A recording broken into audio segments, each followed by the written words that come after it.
Next, for our connoisseur shipment, we're going to be tasting a Chateauneuf-du-pape. Bam! Look at the papal crest. This is a sign that you're going to have Chateauneuf-du-pape. This is a cartouche that they can put on their bottles. It's a sign of a good time. It is a sign of a great time to come. So this is Domaine Baptiste Hillaire. It's actually OB is on the label here. It's a father-son team, Olivier and Baptiste.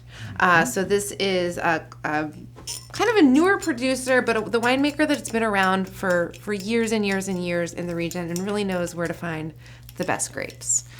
So speaking of grapes, the grapes in the bottle here are 90% Grenache, which is one of the 18 allowed grapes in Chateauneuf-du-pape, backed up by the 10% Syrah. And the Grenache in this bottle are 60-year-old vines, so really have a lot of age and wisdom that I think are definitely going to express themselves in the glass. That definitely shows beautiful depth in the glass. I mean, an area of France right in the southern part that really gets a little bit of that Mistral winds, gets a little bit of the coolness, the galettes, the rocks that get... Right, you have these big stones that are left there for many years, glacial deposit stones that retain heat overnight. But you're right, this wind, and Grenache as a grape just loves to be beat up. It really can take a lot of that harsh climate and then express beautiful things in the glass. It's really a special grape in that way. And drinking gorgeous.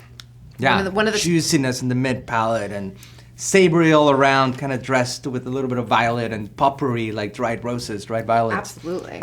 Also, well, let's talk about, while we're here, a little bit about the Pope and the history and where the name tradition. Comes from. Yeah, so Chateauneuf-du-Pape, this is the home of the Pope. So at some point, the Pope actually moved his papal castle here to this region and gave it its name. And it was one of the first appellations in France to legally write down their rules and laws and create their outline and say, look, like you can't make Chateauneuf-du-Pape unless you are in this region.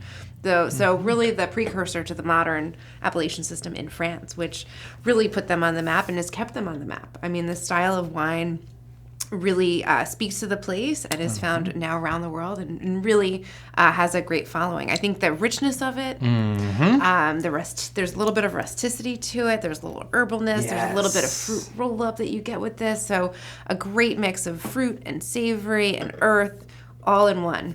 This wine really captures all the goods from Chateauneuf-du-Pape. I think, as we mentioned, all those things you mentioned, ideal to pop and pour and like bring over a party with the casserole and just invite a bunch of friends and neighbors and whatnot.